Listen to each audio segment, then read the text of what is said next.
امروز ما تجربه میگذرانیم. من امروز کلی روز نابینا میگردم.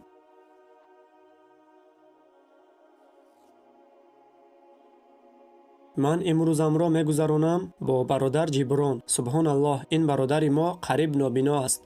السلام علیکم، نام من جبران. هر دو چشمان من همگی 5% بینا هستند و در وقت تاریکی هیچ چیز رو نمیبینم، لیکن مرا باز نمیدارد از کارهایی که میکنم. سلام علیکم. و علیکم السلام. من به صبرانه انتظارم. تجربه را؟ بله، حقیقتا بله، من خیلی انتظار بودم. برادر جبران، تو 100% بینا هستی یا من 95% بینا هستم؟ یعنی 5% میبینم. در اول دست تو باید که کدام دستی را که استفاده بری؟ اگر راست دست باشی، دستی راستت را پایانتر، دست چپ را بالاتر میداری. تیاق را جنبانیده تو باید پشتاق را تصویر کنی. از این طرف به آن طرف برای راست رفتن چخیل ما طرفا را معین کنیم. تیاق به تو کمک میکند. توسط حسیات های تکتیکی معین کن. آنها به تو نشان میدهند بالا در کجاست یا پایان در کجاست. این به مثل پایگاه است که گویا پایهای دونده ها با هم بسته شده اند. با احتیاط باش. آماده ای؟ بله. آها، هوا را ببین. من با انگشتانم حس میکنم. به طرف چپ و می رویم به قهوه خانه. اعوذ بالله من الشیطان الرجیم. بسم الله الرحمن الرحیم. خوش با یاری دست. نوشیدنک من در کجا باشد؟ امروز تو خیلی عجیب می نمایی. یافتم نوشیدنکم را. از راستی فکر نمی کردم که این قدر دشوار است. خودم را خیلی پرهیجان حس کردم. قلبم به تپش زدن در آمد. سبحان الله، این خیلی فشارآور است. در حقیقت من حس کردم که این حالت به من خیلی فشار آورده ایستاده است. نمیدانم در رویم چیست، در تنم چه لباس است. خیلی با دقت بودن لازم است. یعنی هنگام چیز خوردن در جایهای آدمناک میخواهی چشم بند را بگیری و باز دوباره ببینی. ولی برادر جبران، تا ابد چنین است. بگذار الله بزرگ به او آسان بگرداند. اللهم آمین.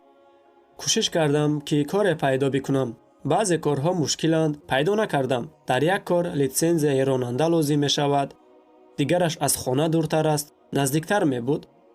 جبران می خواست کار کند.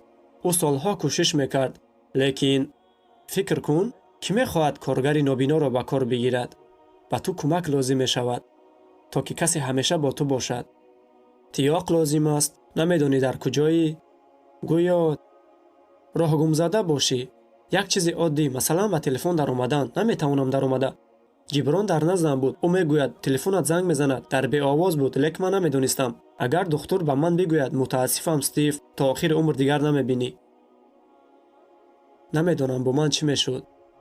سچاق در کجاست؟ سچاق را میجویی؟ حاضر. انا بگیر. اینش باز چیست؟ با تو همچنین میشود؟ من الکی عادت کردم. زیق نمیشوی وقتی با تو شوخی بکنند؟ نه. از حد زیاد جدی بودن هم لازم نیست. گاه می شود. برای شوخی هم باید جای باشد.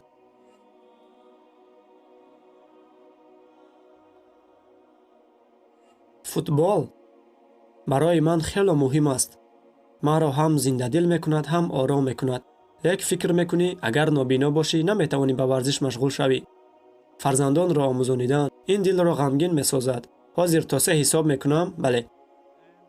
و بعداً تو توپ را میداری. میلش 1 2 3 داشتی؟ بله. خوش پرتو به من. 1 2 3 نشد.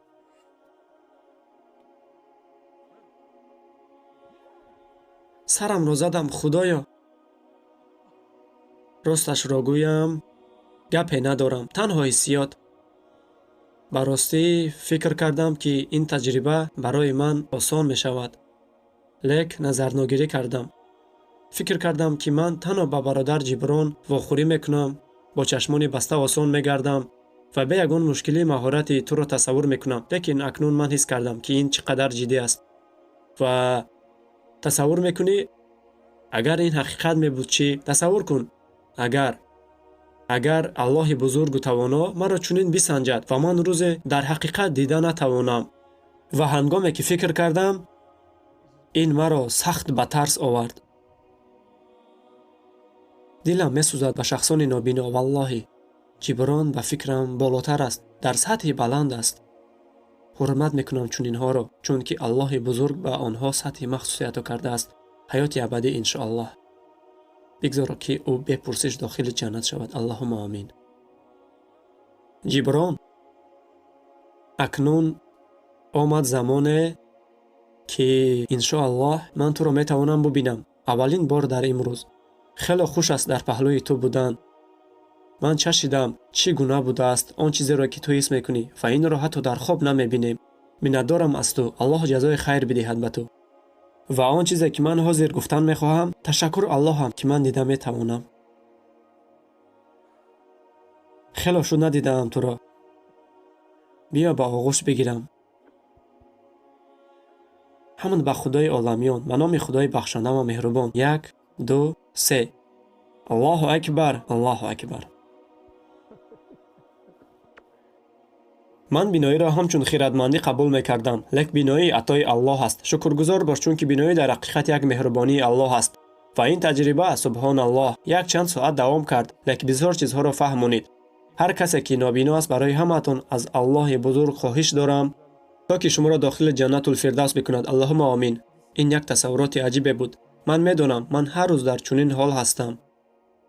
лек вақте ки касе дар паҳлӯят инро бори аввал ҳис мекунад, ин онро мефаҳмонад ки ба шахсони маъюб кӯмаки худро мерасонанд дар ҷамоати муслимин. ман шодам ки Аллоҳ ба ман қуввати гузаштани ин имтиҳонро дода истодааст. Аллоҳ ба ман кӯмак мекунад. бале, ин ҳиссиёти ғайриоддӣ аст. бигзор Аллоҳ ҳамаи моро дохили ҷаннатул фирдавс бикунад. аллоҳумма амин. ва вақте ки мо вафот мекунем, бигзор ки мо бубинем Расулуллоҳ саллаллоҳу алайҳи ва салламро.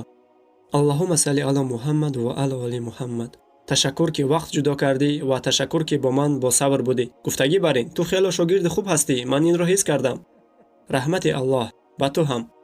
бигзор ки Аллоҳ осон бигардонад ба ҳама онҳое ки маъюбанд.